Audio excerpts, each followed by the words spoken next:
Intuition or guidance?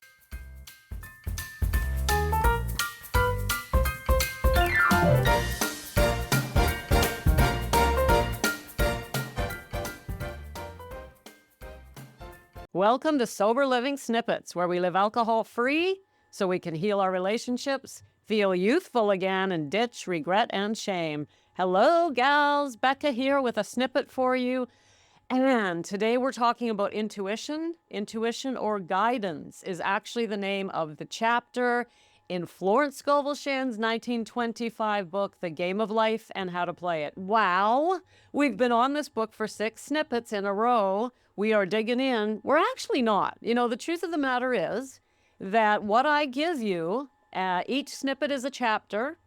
And all I can give you in a snippet is the main idea from the chapter and something that I pulled out of it that I think you might enjoy. If you're enjoying the last week's worth of snippets, go ahead, get the book, and dig in, because there's a lot more in here than I've talked about. The chapter we're looking at today is about intuition. And you know what? I could tell you in one sentence what it's about. Florence Scovel Shinn is telling us to pray and take guidance from the divine. That is what she's telling us to do. Pray and take guidance from the divine. But let's look a little closer. She opens this chapter by saying, "There is nothing too great of an accomplishment for the man who knows the power of his word and who follows his intuitive leads." Now, to Florence, intuitive leads is divine guidance. Divine guidance. We must have faith that we are divinely guided. She says, "Ask and ye shall receive, but man must make the first move. Draw close to God, and he will draw close to you." So I'm not going to go into a whole lot of detail. The first half of this chapter, that is her point. Draw close to God, and God will draw close to you. More importantly, I wanted to look a little bit at the second half of this chapter, where she shifts a bit and she talks about how our thoughts affect our body. Now, we've talked about this a little bit here on the snippets. This is something I firmly believe in. Negative thoughts will make our body sick, right? I know not everyone believes that, but I do, and so there it is. It's my show. So I get to say it. All right, here's what Flossie says. "People little dream of how their affairs react on the body. There is a mental correspondence for every disease. A person might receive instantaneous healing through the realization of his body being a perfect idea in divine mind, and therefore whole and perfect. But if he continues his destructive thinking, hoarding, hating, fearing, condemning, the disease will return." Honestly, isn't that amazing? It makes sense to me that the body will weaken, the body will not be fully healthy and vibrant and energetic if we are full of hating and fearing and condemning. How can it be? I don't know about you, but I have played with this. When I find an idea that fascinates me, I don't just decide, there's an idea I'm going to say or believe in or talk about.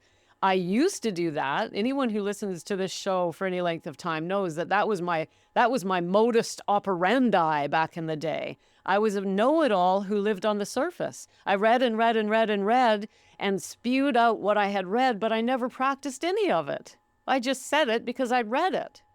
So, you know, right? I don't do that anymore, and I'm very strict with myself about it.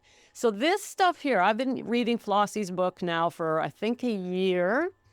And it's not new ideas. She's certainly not the only one that makes these types of statements. I've read other books on the same topics. But when I started learning about this stuff, I put it into practice. And I can tell you that when my mind is full of love and when I'm feeling hopeful and positive about life and full of anticipation for whatever might be coming next in my life, despite difficulties, my life is not a bed of roses. I have challenges just like you. If I didn't, I don't know, that would be weird. I've never heard of anyone who doesn't have challenges in life. So I do. But my point is, despite challenges, if we can stay positive and not start condemning others or ourselves, we will feel healthier. And not that long ago, month or two ago, I turned 59. I am thoroughly enjoying my last year in my 50s, and I feel better than I did in my 30s. To be honest, better than I did in my 20s, better than I have in my entire life. Now, of course, that's not that hard to do in my case because I drank so much that I was sick all the time. But, still, right? I mean, I feel great. I'm full of energy. I'm full of enthusiasm. And I know that the reason my body feels so energetic is because I keep my mind positive and hopeful and full of kind thoughts to the best of my ability. I mean, I'm not perfect, right? But when I find myself getting into a funk or whatever, I really am able to pull myself out of it a lot sooner and a lot quicker than I used to be able to. And all of this is just practice, okay? So that's really what I'm trying to say. And I know that's what Flossie's saying too.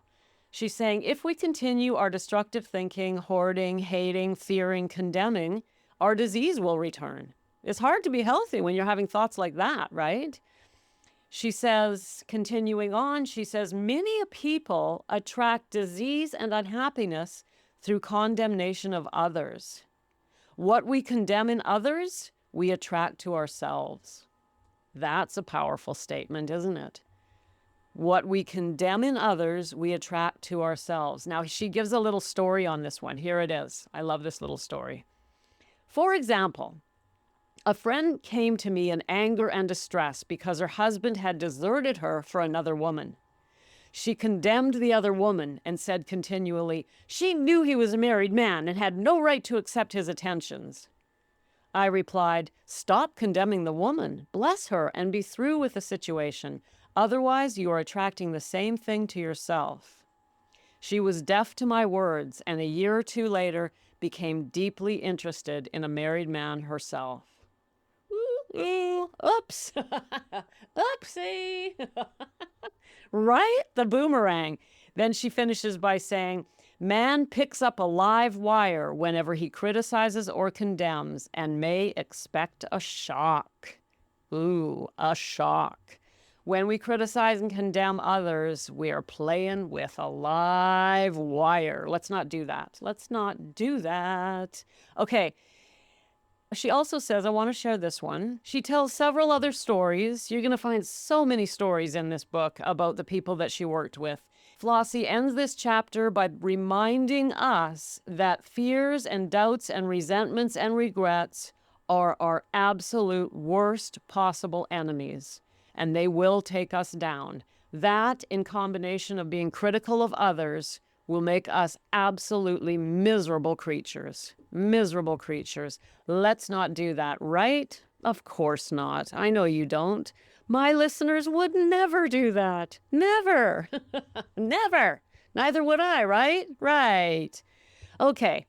We are doing our best. That's what I know for sure. We are doing our best, and none of us is perfect. And that's all we can expect from ourselves. So today I'm going to give you a do, again, right from Flossie. I'm going to ask you today to pay close attention to any negative, critical thoughts you might have of others. Is there somebody in your life that when you think of them, you just think, oh man, not that, whatever, that person, that person? Today, I challenge you to think of that person and send them a positive thought. Try it. Just try it. You never know. It might happen. Could be good, right? We've all got challenging people in our lives.